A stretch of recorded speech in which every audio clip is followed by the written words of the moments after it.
Good evening, wherever you are. So if you're in our part of the world in Hong Kong, it's the evening, but maybe you're dialing in from other parts of the world. So good morning, good afternoon. Thanks for joining us today, this evening, for our 5 steps to define your food vision. I'm Heidi Spurrell, for those of you who don't know me, and I founded Future Green here in Hong Kong. We are here today to talk about how to design a food vision, and we'll take you through our steps on that with the mission of transforming food systems. So before we begin, just get a sense of who's in the room. It's always nice to see where you're all dialing in from. So if you could put your name in the chat and what country you're dialing in from. And it would be great to see who we've got in the crowd today. When we looked at the sign-ups, we had a very broad range of suppliers, of food service businesses, retailers, some consultants even. So it'd be great to see who we have here. I'll give you a couple of minutes to do that while we get to know each other and see who's in the room.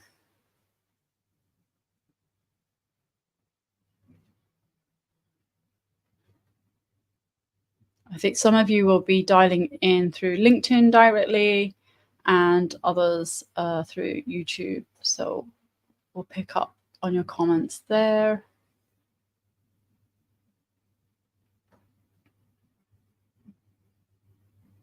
I can see we have Jerome from Hong Kong. Hi, Jerome. Thanks for joining us.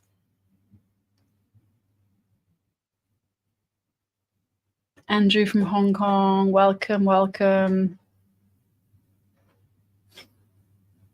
And for those latecomers, feel free to add your name. We'll put a prompt in the chat to give your name and what country you're from. Nina Hotel, excellent. Oh, Nina from Hong Kong. Yeah, fantastic. Great to see you guys. It's nice to see some hotels here because we do work with hotels in Hong Kong and Asia Pacific. We have San from London, Andre from Ontario, excellent. All the way from Canada. Steve from Lean Path, yay. Hey, Steve. Steve's going to be speaking at one of our events next week, so it's great to see Steve here. Shanghai, Ewen. Okay, Ewen, Hannah's going to be contacting you soon. That's something else. Cool. Okay, keep sending in your name and your countries because it's always cool for others as well to see where you're dialing in from. Oh my gosh, Turkey, that is nice. I love how worldwide we are here. All right, I'm going to get started while we get some more people popping in their names. It's got a lot to get through today. So before we start, I wanted to get a sense of from you, what do you think a food vision is? There's no right or wrong answer because it's a fairly new concept, this idea of having a food vision. I'd really like to get your take. What is a food vision? And in 1 or 2 ideas, let us know. So you can grab your phone, take a picture and answer the question in there, or you can just type in menti.com with that code 43291266.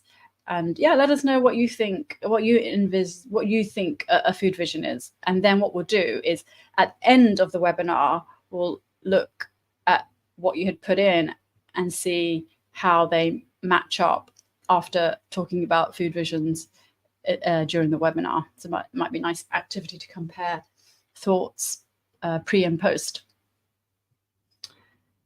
Okay, and we'll also put that Menti in the chat with the code for those who are not able to use their phone or want to do it a bit later on as well. Are we getting some answers in, Val, just to have a check on that? Oh, great. Yeah, I've got some answers coming in. Yeah. So whatever you believe a food vision to be, pop that in and we'll have a look later on. So don't worry if you haven't finished that. We've got thementi.com in the chat for you.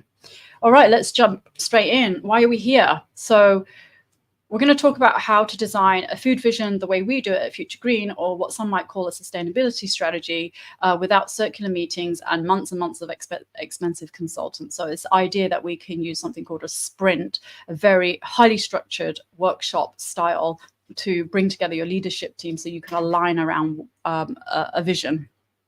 So you're here to look for a solution, obviously, and it's possible that you're here because you're new to food sustainability, or perhaps you actually are just looking for an alternative way of working to the current status quo, and what you're doing currently isn't working, and you're looking for new ideas, some innovative ideas to create this food vision for your business. So ideally, you're a business either B2B to C or B2C directly with customers, and you're looking for a way to communicate and strategize and organize yourselves and get a position around food sustainability.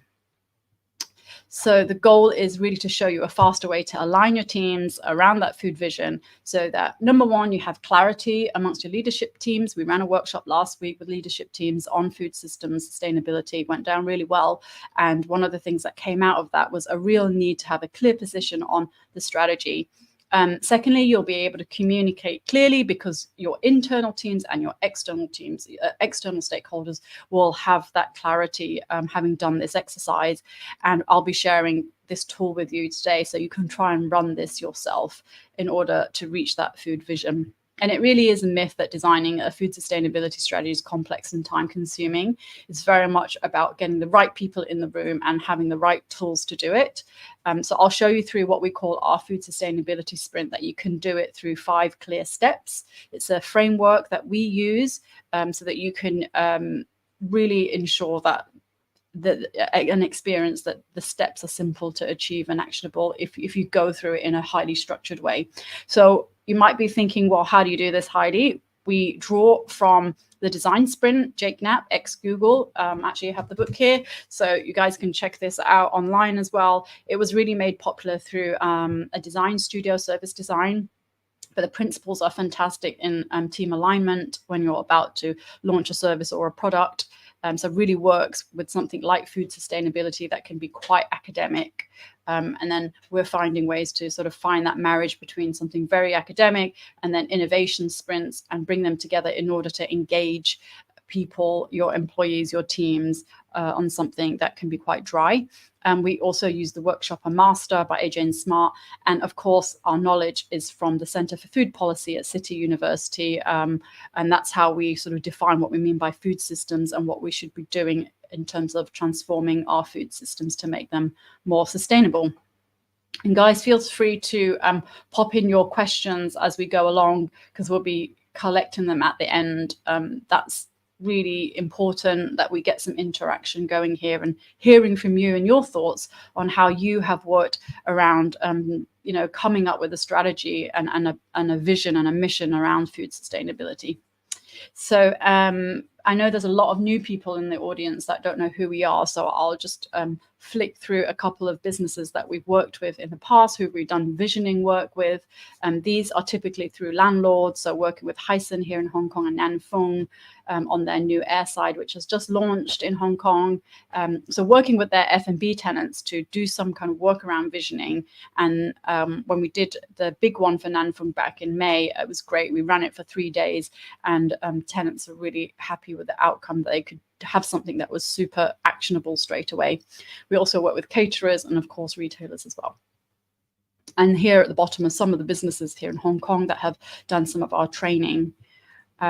So yeah, we aim to make them interactive, fun, innovative, always around trying to align teams, because that's critical to get that buy-in when it comes time to implement change.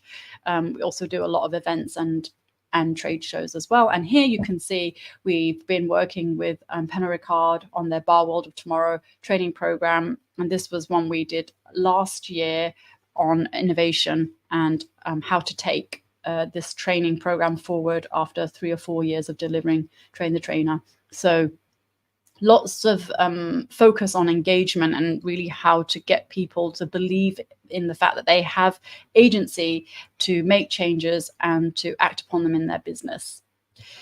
A little bit of our background as well, because I know some of you are new here. We did launch in Hong Kong as Food Made Good Hong Kong as a licensed program where we did work up to about 80 members over a 3-year period. In 2022, we got our B Corp. And for those of you who don't know, B Corp is the gold standard for sustainable brands globally. There are about 5,000, I would say, right now that are certified. We get recertified every 3 years. So we're purpose-driven businesses. And just this year, we've rebranded away from Food Made Good, away from just auditing businesses to running these action-oriented projects. And of course, we don't just make it up when it comes to food sustainability. There is a framework, and the framework is built up over the years to really address the material issues in food service, food retail, and food manufacturing. As long as you're serving food in a public space, these issues will matter to you. And of course, we align with the SDGs. And for the gold standard, many of you may not be aware of this, but globally, there's a standard called the Omni Action Framework. And this is the gold standard for sustainable food systems coming out of the UK's Centre for Food Policy. This framework of 5 pillars, environment, land, labor, safety, and nutrition, is backed by 600 organizations globally, as well as the UN. So I encourage you to check it out. Our mantra is learning is good, doing is better. And this was said by Christo, an entrepreneur. So this whole concept of sprints is very much about doing, not trying to be perfect, but just getting started. So this is what our sprint looks like. We talk about the what and the why. So what is food sustainability and why the urgency? And then we move into the second phase about what to prioritize, like what should we deep dive on, what is material to our brand. An example would be if you're a steakhouse, we're not going to be suggesting that you stop selling meat because of the environmental impact. We start to look at other areas to make the restaurant more sustainable around animal welfare, hormones, antibiotics, and all the rest of it. So it's really about understanding what's material to your business. And then finally, which is what I'm going to talk about today, is the roadmap. How do you design a plan around what you can do over the next 2 years, 5 years, or 10 years, or whatever the brief is? And really, by doing the training and then the road mapping, you should be doing this before you start thinking about audits and KPIs. I know for businesses here in Hong Kong, they don't want to, or rather they're unable really to get into their headspace into audits and KPIs, because they first need to understand the what and the why and have their game plan as well. So why should you have a food vision? One of the biggest challenges, I think, with sustainability these days is greenwashing and the accusations of greenwashing. I think it's quite a big challenge because it's not very easy. And it's not that businesses are deliberately greenwashing the public in most cases. It's very much about the lack of understanding around this space. So let's have a look at an example here. I'd really love for you to put in the chat what's wrong with this picture. So this picture was taken on a plane this year, and they have this paper cup here that says goodbye to millions of single-use plastic. So assuming that because it's a paper cup, they're very proud that they're using a paper cup instead of plastic. But right next to it, there is a bottle of water, and you get both.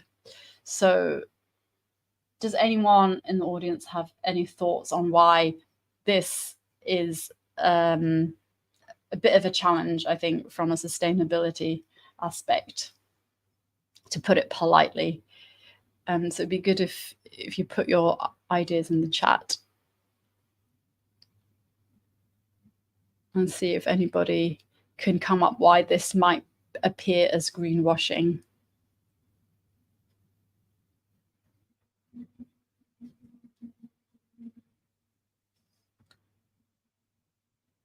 Any ideas? Yeah, got some coming through. Hi, Kerry. Great to see Kerry. Kerry's saying production of paper uses a lot of water. Yeah, absolutely. So paper isn't always actually the best option, even though it's positioned like that quite often. There is a bit of data around how many times paper cups have to be used, and they end up in landfill because of the plastic lining. And Val's put inconsistent messaging because it's quite contradictory. Absolutely, you're saying goodbye to single-use plastic, but you're also giving a single-use plastic bottle in the very same journey. Kerry's asking, do they quantify what they even use before coming up with the paper cup? That's a very good question. So in the case of wanting to avoid greenwashing, there might be a QR code on there that explains potentially how many cups they're saving that would have been made of plastic. Yeah, and Justin is saying plastic lining. So I think it depends on your perspective. Some people might think, well, that's great. They're cutting their plastic by half because they're using a paper cup instead of a plastic cup. But if you're also giving away a plastic bottle of water at the very same time, it just seems very contradictory. So that's a bit deceptive there. So yeah, greenwashing is very much about deceptive marketing strategy when a company is falsely presenting products and services or corporate practices as environmentally friendly. So in that case, how can we overcome this when we talk about greenwashing? So according to the UK authorities, we are talking about claims being truthful and accurate. They need to be clear and unambiguous, not omit or hide important information. And that's a very tricky one.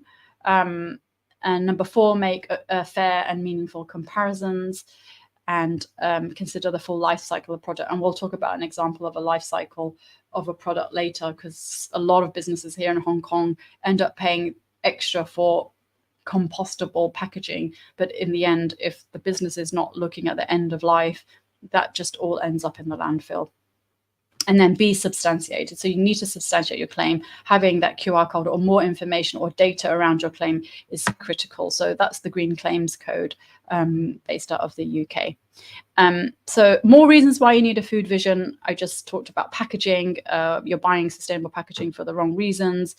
Again, not understanding that you need to think about the facilities at the end of life. Otherwise, these so-called compostable packaging can also go into the landfill. But it also is currently getting mixed up with recyclable plastics. That's another big challenge as well. You might, secondly, another reason you need a food vision is you might lose a contract to a more sustainable supplier, and that's recently happened to one of our clients. You might lose customers to Gen Zs. Gen Zs are very vocal about their values and on sustainability. You might be accused of greenwashing due to a lack of knowledge. And of course, having that training and that education will help you and your marketing teams and your chefs and your procurement teams all align around what is acceptable and what is not when you communicate on sustainability. And you may be, of course, paying more just because you haven't been organized and you're not responding with a good enough time to do your research. Especially in Hong Kong right now, regulations are coming in thick and fast on plastics, but also on waste. So getting ready and being prepared.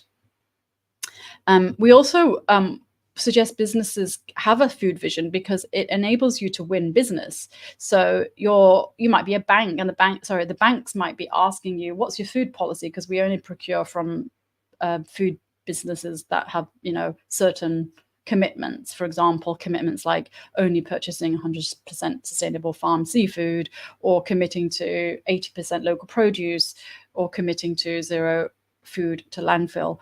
So it's really about how you communicate with potential customers. You might be a school and they'll be asking you, what's your position on fair trade or on high welfare meat or whatever it is. You might be an insurance company and they'll be asking you around a policy on food procurement as well, similar to the bank, not only for their events, but also because they're trying to encourage their own clients to eat more healthily and sustainably. So just a couple of more examples on greenwashing before we move in. This is a global coffee chain. They had a policy to manage their waste with a 50% reduction by 2030 compared to 2022. Sounds like a really great statement. It's got the year, it's got the percentage reduction, and you've got a baseline, which is really important.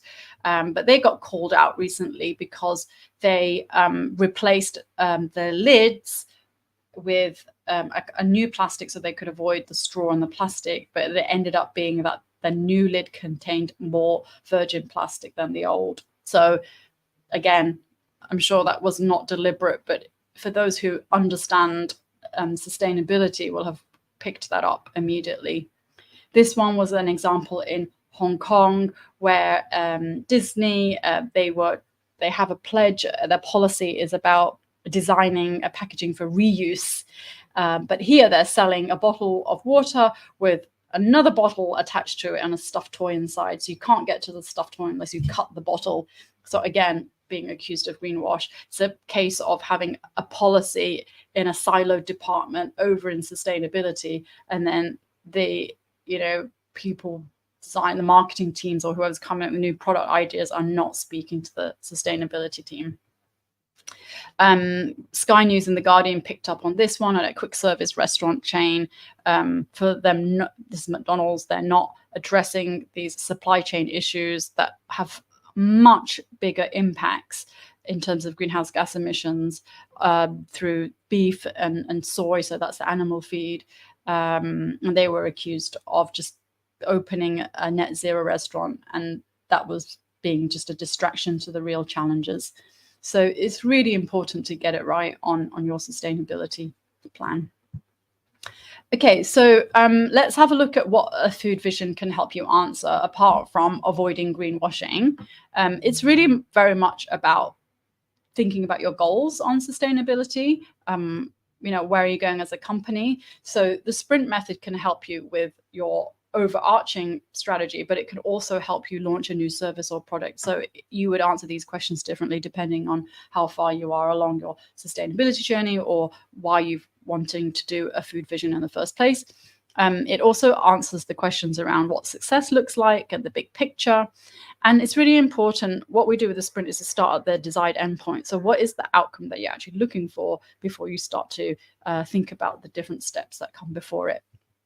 And how we reach the goal, what is this overarching focus that you want to take, and what order you want to do things. So what we typically end up with in a sprint is a roadmap. What do you want to focus on now, next, later? And the way you decide that, as you'll see later on, is very much through thinking about impact versus effort. And what are the big projects for the coming years, and how will you communicate this? So I've got some examples of what I consider food visions, and they all look very different because there is no one size fits all when it comes to how you communicate sustainability as a food business. We've got a hotel hospitality example with Accor. Azuri Group is a chain of restaurants in the UK. And I think I'll just go through a couple of these because there are quite a few.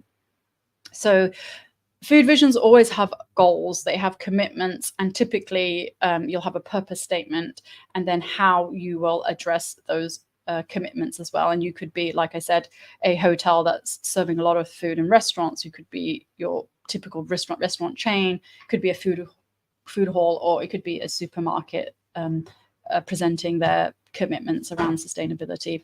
So let's look at Accor. I really like this one because it's very clear. They have a goal, and here it says to offer guests a true culinary experience with high quality, healthy and sustainable food.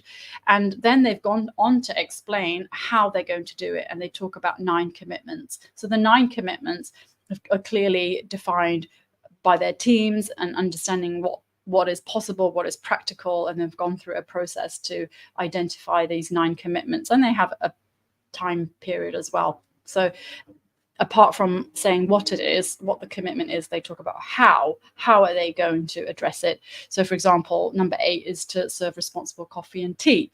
And they say they'll do this by offering responsibly produced coffee or tea at breakfast. So it may be that they're starting with breakfast and then they move into the other services like lunch and dinner. So it's like taking those baby steps. And they talk about certification, Rainforest Alliance, fair trade, and so forth. So this is a very nice, simple statement around what their goals are. And it's very clear, and it's anyone can understand it, laymen can read it, and they've made those 9 commitments. So I like that one. Azuri Group, three restaurants in the UK, I believe, and here they've also got a very clear purpose statement. It's to build better food businesses that sustain happy, healthy lives. And then they've made some commitments. And what the commitments have in common is the year. So you're quantifying when this should be done, what you're talking about in terms of the commitment, and then usually a baseline. So, for example, by 2030, we'll have reduced our food waste by 15% based on 2022 baseline levels. Don't think that's quite as ambitious as I'd like to see, but you can see there that the commitments are very clear, and they set out the year from when they are measuring, and really made it clear in a beautifully organized report as well.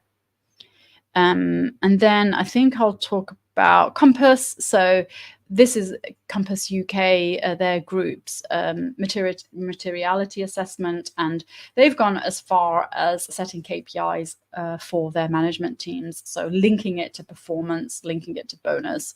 So setting a target, saying 10% of your performance, your remuneration will be linked to food waste, for example. So this is a great way to really engage leadership team on sustainability. Okay, so I'll skip that one, just in the interest of time. Keep your questions coming in, by the way, if anything is unclear. So what does a strategy sprint look like, and why does it fit so well when you're trying to design a plan around your food vision? So the way we run these typically is through workshopping, because it's how you can gather your leadership teams together very quickly over a short period of time. And we do this through what we call our 4 C's: collect, choose, create, and commit. And it's very structured. That's the important thing, with a lot of preparation before the workshop and some after. And we go through this kind of 4-day program. It really depends on what the businesses have available in truth, but ideally you would have at least 4 days. And the sprint's designed around a product launch, but actually if you take just the first 2 days of it, you can run it, use it to design a food vision. And this would be the ideal scenario, taking 4 days to run it. Just a recap. So it's talking about the what and the why. What is food systems sustainability? Why do we need to act urgently? And then we talk about prioritization, and then finally the roadmap. So a couple of weeks ago, or even last month, we ran a 101, and you saw how you got the lowdown a little bit on what we mean by food sustainability and food systems. So that's the sprint. It follows a very structured pace. So in this case, it may be that you do training on day 1 and day 2, and then you do the sprint on day 3 and day 4. So this is the process. So we'll do the training. We talk about your purpose. What's the reason for your business existing? If you're not going for that big overarching strategy, then it may be the purpose of that intervention that you're designing. We also talk a lot about ambition. So is your business positioned as a leader, for example, or is it you're just all about managing risk? And once you've got all of that together, then you can start to build your strategy, because those ideas will fill your strategy and inform your strategy. And only then will you design your interventions, your actions, your priorities. So you see a lot of businesses often just saying, oh, let's do a food waste program over here, and then a few months later we'll do a CSR thing over here and do some charity work. It just doesn't feel comprehensive. So my advice is to really go through this structure. So I'll jump into a little bit of detail now on how it sort of transpires going through training, purpose, ambition, strategy, and priorities. So training first, I think it's quite obvious, but it's always worth saying why we need training. So as we said, if you don't understand what food systems transformation is and why it's urgent, then it's quite hard for you to sort of move forward. So we always start with basic level of knowledge sharing. And the reason for that is that you need clarity on where your business stands. And you need to sing from the same hymn sheet, as it were. You've got to have that same position on where you are as an organization. It also establishes, baseline understanding of the challenges that the company's trying to address. Alignment is critical as well, so you'll get that when you do your training, and you'll have opportunities to align teams. It'll also equip you to speak to your suppliers. So your suppliers, one of our students recently said she just didn't know how to respond to suppliers when they said they were selling her sustainable seafood. So now she's got a bit of a grasp around all of the standards, for example, and impact areas that she should be looking out for. So we are running a training on World Food Day on 16th of October. So please do check that out. And there's a QR code here if you're interested in having a look at that. And maybe we'll pop the link in the chat as well for those who are interested. And there's a discount code as well. So training is critical. Get some facts, baseline understanding before you start designing your food vision. So let's talk a bit about purpose. So the way we run the purpose exercise is very much about making sure that if you're a big organization, that you've actually addressed the fact that you have a global HQ and they probably have a sustainability strategy or a vision, and you'll need to align with that, but also recognizing that you will need to localize that because, say, for example, in Hong Kong, we have terrible infrastructure for recycling, and you won't be able to have the same commitments or carry out those same commitments as global does. So we'll answer questions like why your business exists, and who you serve and how you deliver. So, for example, why your business exists, what value you create. We saw earlier on with the Kin example. I didn't talk through that one, but they talk about we change the way we eat, and that's their sort of purpose for existing. Another example, when we talk about who do we do this for, who do you serve, an example earlier on was about we do this, we're in the business because we want to build better businesses to sustain healthy, happy lives. And then the third one that we look at is how you deliver, how you deliver on this. How do you provide value?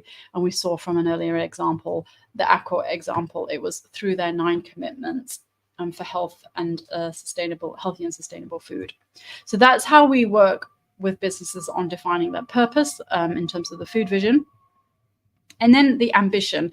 And this one always gets people wondering, and it's a bit of a surprise activity. What we do with this ambition sort of leadership arrow is look at where are we today, or where do we want to be. And it's always interesting because we do dot voting, which is a very democratic, and people vote at the same time. It's always interesting to see that some businesses have a very broad range, which goes to say that actually they don't know where they stand on sustainability. So this is the arrow that we work with businesses on when we talk about what is your position in terms of where you are in the world on sustainability. So this activity gets team alignment, and we get them to vote on where they are today on sustainability. And we ask them, in the future, let's say in 2 to 5 years time, your company will be known as a beginner, so you're just focusing on compliance, or are you a pioneer? And having this done as a voting session is really interesting because you start to see if the company is actually clear on its sustainability positioning, or if it's not clear, and in that case, the dot voting is all across the top there. So that's quite a nice activity to do. Okay, so just a couple of more examples here. I'm going to show you how we run an exercise on long-term goals. So all of these exercises add up, and you end up with an action plan. So it's very, very structured. So it goes 1 through to 5, just in case you're wondering how this works. And you've only just joined us. So in terms of strategy, we're looking at long-term goals and risks. We do help businesses to think about, if they're setting a 2-year goal, what the situation is in 2 years, or is it 5 years, or is it 10 years. I think keeping it too far is not a good idea, because then it feels too distant and the urgency isn't there. So when we do this exercise, we talk about the goal being inspired by the mission and vision. So usually that already exists with some business. If not, you'll be wanting to do an activity around this. But when we talk about setting long-term goals, we ask questions around where we are, what does success look like, and what period you want to set your goal. And we also have metrics as well. Metrics are really important as well. So metrics are about quantifying your activities. So for example, in the Accor example, they talked about 9 commitments for healthy and sustainable food. But they could be also ideas like employers feeling, what you're doing around how employees feel about sustainability. You could be saying things like you want to have the highest audit score in your group of restaurants by 2024. So there's lots of ways to set your metrics, but they must be quantifiable, whether you're talking about plant-based meals that you serve or halving plate waste, for example. So putting that metric in is critical. And then we talk about risks. So risks are those hurdles and what's going to stop you from reaching your goal. And so we write sprint questions very much thinking ahead. It's 2 years down the road. What could have gone wrong? And really brainstorming these potential failures and getting the teams to write them out and voting on what they think could be the biggest risks. And then you start to get a heat map and see where the teams feel that, yeah, this is a huge risk and we need to make sure that we're addressing it today or thinking about how to avoid those risks. So risks can be things like, what if it's hard to convince my procurement teams to find local suppliers? That's quite typical. We know that procurement teams can sometimes be a little stuck in their ways. So change is quite hard in that sense. Another one might be meat is a big sell. Will people be angry if we take it away? So really thinking about it's 2 years down the road or 5 years, whatever it is, and what could have gone wrong in terms of those risks. So getting some brainstorming done around that. And we have quite a few tools that get us there, but I'm not going to go through all of them. But I will talk a little bit about one called lightning demos. So this is very much about researching what is happening in the market and really taking inspiration, not copying, but taking inspiration and then putting your own flavor, your own twist onto it. So here's a couple of examples that we did recently. The challenge was to raise awareness around food's carbon footprint without patronizing or affecting people's choices. So how do we raise awareness? And what we did was we used carbon labeling to communicate food carbon impact so that attendees could really make a decision between low, medium, and high and when they were choosing their lunches. Another one was around cage-free eggs, and we ended up helping Overlook hotels to look through their press release when they were ready to announce and really checking that even the dry goods, could they really make a statement that we're 100% cage-free? So that was an important one to get into that detail, because obviously some of those imported goods like biscuits and mayo would have contained eggs and they were not necessarily cage-free. So making that distinction was really critical.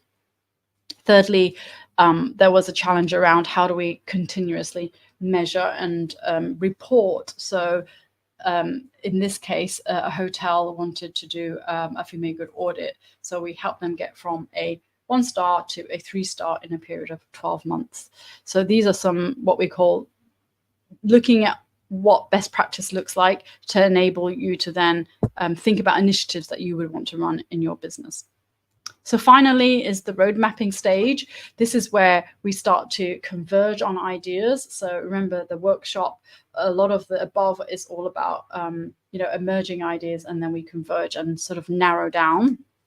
And the way we do this is really having done all that research and looking at what others are doing, really coming up with some ideas that you could test. So here are some examples, such as bringing in third-party experts and to design interactive sessions, because this company was having a challenge with empathy and helping their clients understand that the supply chain is full of challenges around labor.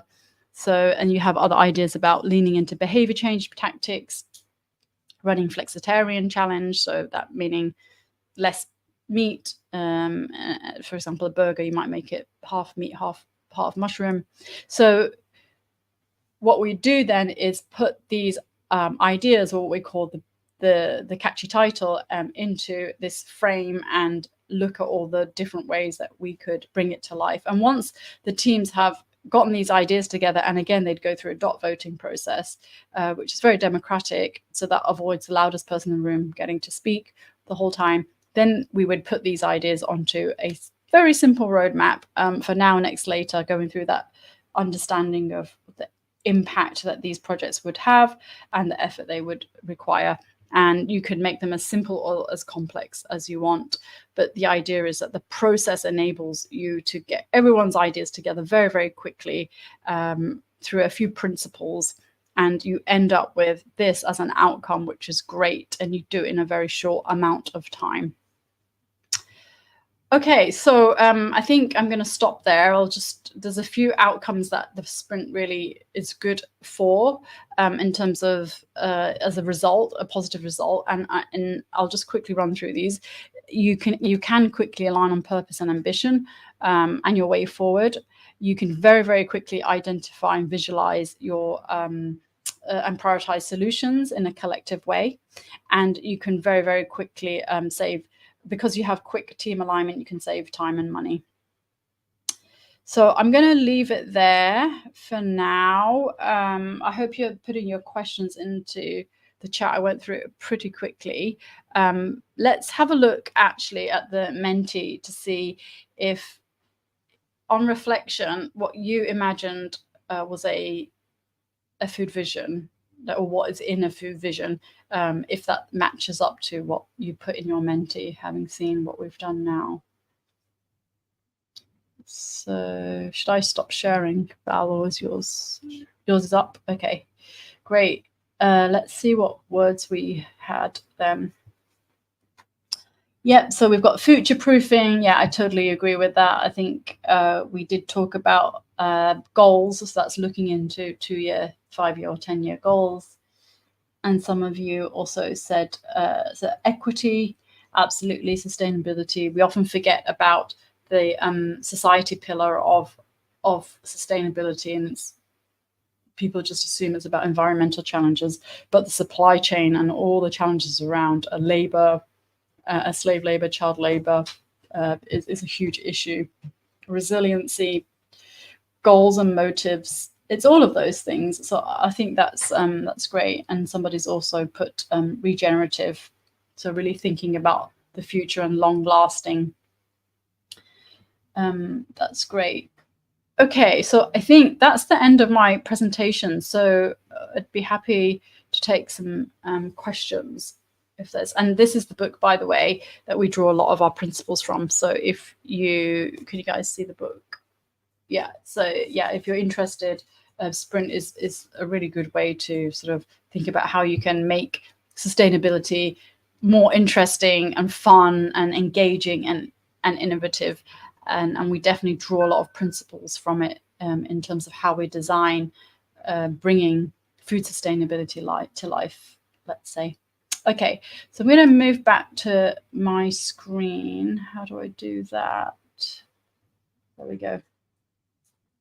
All right, so yeah, you can bring your questions up now, or we'll also be running a Q&A for those of you who want to sort of ask questions in a smaller group. So that's happening on Monday 9th, which is next week at lunchtime Hong Kong time. So feel free to sign up for that. I'll be happy to take any questions. I'm just checking the chat now. Do we have any questions coming through? Sorry? Is it lagging? It is lagging. Yeah, okay.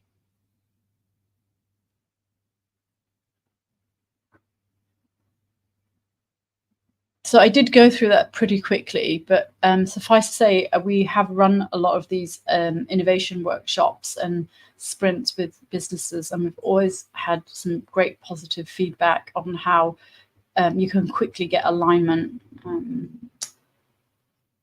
Thanks, Kerry, for your comment.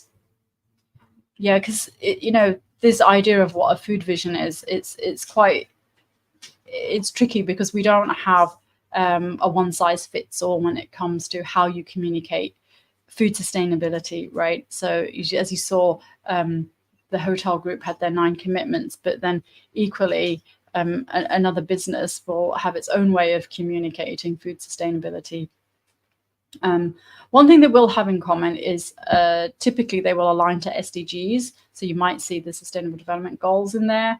You might see other frameworks. If they're doing ESG reporting, you'll see some of those kind of GRI and SASB frameworks. But quite often, food businesses will just focus on what they're committing to and set that baseline rather than sort of do this high-level ESG reports. And to be honest, it's enough to do a food vision that talks about the food system challenges. It's already a lot in there. Patrick saying we certainly need to make sustainability more appealing to people in general and get away from the doom. Absolutely. And that's why we focus on a lot of engagement and innovation and fun ways and interactive ways to bring sustainability to life, because it can be quite academic. It can be a lot of facts and data and science, but the truth is there's plenty of it out there. The challenge that we have is to engage employees, to engage teams on the topic. And so that's why we found a bit of success with running workshops in terms of driving engagement up in this space.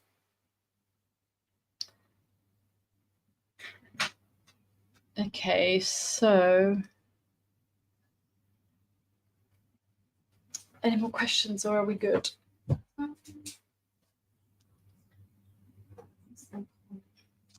Yeah, thanks, Ewan. I appreciate the sharing and really enjoying the CPD training course. Yeah, so thanks, Ewan, for your nice note there. So we did share with you earlier on that we're running a second cohort of our certified food sustainability course. And if you are curious, you're welcome to send us an email to see if it's right for you. Ewan, who is also on the call right now, is a chef, also part of the Chef Manifesto, a global sort of organization addressing food system sustainability through the food they serve and cook. So that's a nice nod there. I've got, okay, maybe I'll share some testimonials actually. Yeah, that's a good one. So yeah, we've had quite a bit of success with drinks manufacturers. So as you can see bottom left with Audrey, and she's said that she's it was really great working with us. So I'm just going to share a couple of these. Jerry, who works at a school, has also taken our course, and you've got Treehouse, very well known in Hong Kong for their plant forward approach to eating. And on the bottom, we've been working recently with the B Lab team in Hong Kong and Macau, and we ran a fantastic workshop with them as well. Okay, I think I've got a question finally. Yes, come on, bring your questions. This is only fun for me if you have questions. So Justin from Wonglarge Corps is saying, I have all the resources and times to go through all this. How about SMEs? Yeah, no, this is perfect for SMEs. We are not trying to build an ESG report for you. It's definitely not about that, right? It's about helping businesses that serve food in a public space find a way to talk about the good things that they're doing in sustainability, and also to talk about the challenges that they're facing. So, and how they will address them and how they will set out commitments to address them. It's definitely a journey. It's not to say that we all have to be perfect. In fact, the Borough Market one that I didn't show, the case study, is very much about setting out some principles so that their traders could say, okay, these are the things that we believe in and we will try to commit to. And they were commitments around biodiversity in their supply chain, regenerative agriculture, all of these very challenging issues in the food system. I've also got a question here. You've mentioned a few times about food systems. How do you communicate to people what it means in simple words? Good question, Kaon. So in my webinar that we did last month, we actually defined what a food system is. And I'm just going to check if I actually put it in this slide here. I did not. So for food systems, there is a very technical and academic definition of a food system, and it's very much around who the actors are in the food system and how they influence each other and how they are influenced by external factors. What that really means is that when we talk about food, we should not look at food in silos. So we shouldn't just be looking at the politics of food, for example, who's making the policies around whether we should have a meat tax or a sugary drinks tax, for example, or on the other hand, social issues, who is going to address the challenges that we're facing in terms of obesity and overweight, especially in young children these days. Those are the health issues.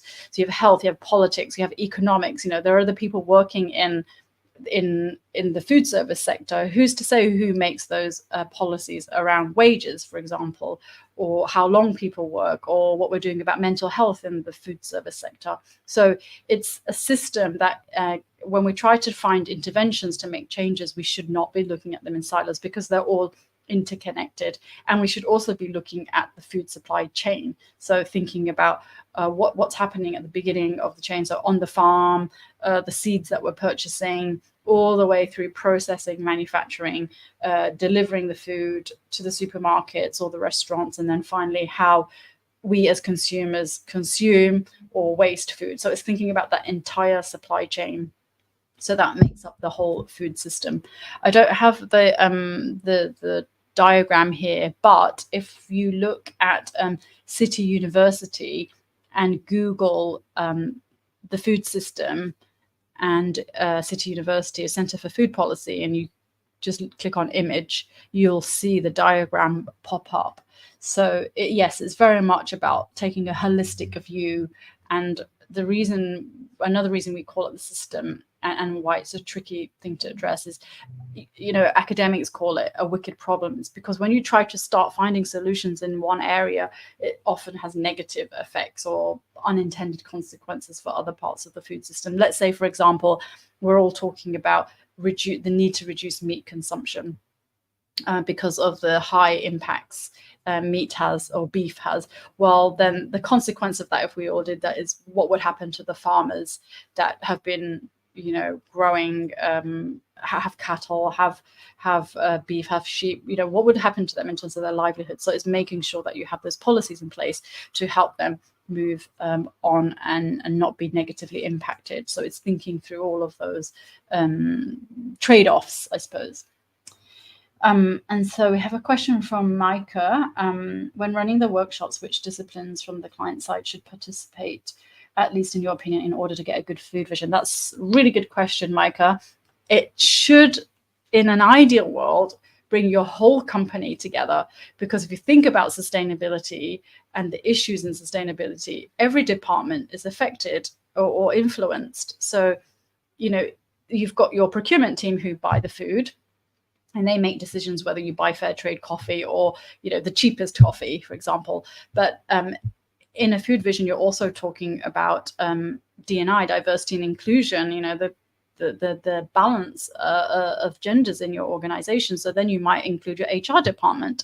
And then you'll have, how do we want to talk about this campaign that we are communicating with our customers, whether it be on recycling or food waste or whatever you're doing? You'll want to include your marketing team. So it's very much a great opportunity to align teams, but also get your teams together and, do some team building, because sustainability should really be sort of embedded throughout the organization.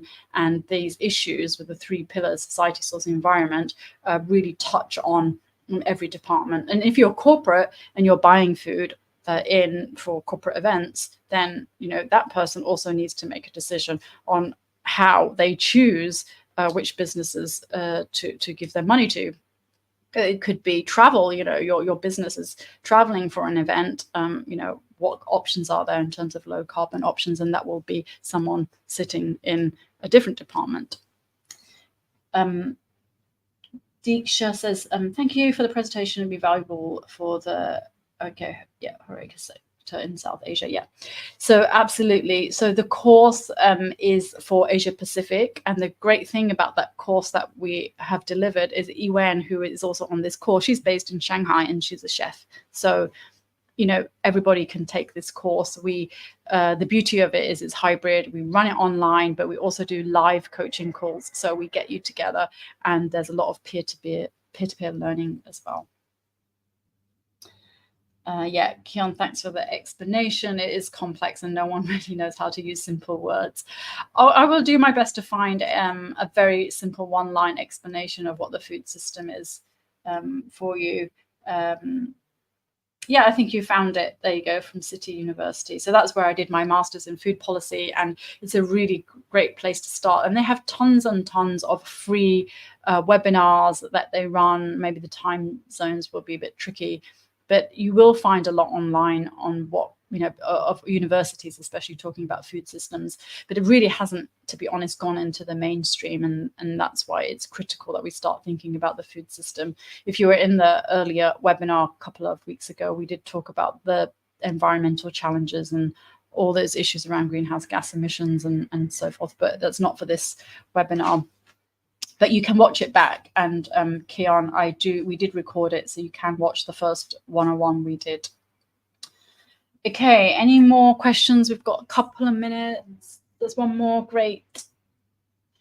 How can you enhance the accessibility, Deeksha says, of this course to areas and sectors where it's required most? More often than not, such entities would not be willing to pay for it, sadly. Yeah, it's absolutely true. But, I do see sustainability training as essential, just like, I would put it on par as, needing a lawyer or, needing someone in an accountant, right? Sustainability training is critical, and it can give businesses an edge. And those of us who work in sustainability have studied this studied in detail, some of us, and for years. So it does have value, so I don't agree when businesses just think of it as just an add-on and don't put the value on it that it deserves. Okay, what else do we have? Someone says, I love the design thinking tools. Yeah, so this is why I think we've just made accessibility to food systems thinking wide to a wider audience, bringing in the design thinking and making it really fun and engaging, and drawing in different principles. And I think that's one way we're different from anyone else you might work with. Great. Okay, so I think we're going to leave it there if we don't have any more questions. Hannah, are we good? Mm-hmm. So yeah, feel free to watch this back. I went through it very quickly, and I know there's a lot of material there. And if you missed the one we did a couple of weeks ago, the 101, you can find it back on the Future Green Global channel, and sort of get some step back and look at what we mean by food sustainability and watch the 101. Otherwise, maybe I'll see you at that open Q&A. And please do follow us and follow me as well on LinkedIn. I do share a lot of content there. So thanks, everyone. I think I'm going to say goodbye.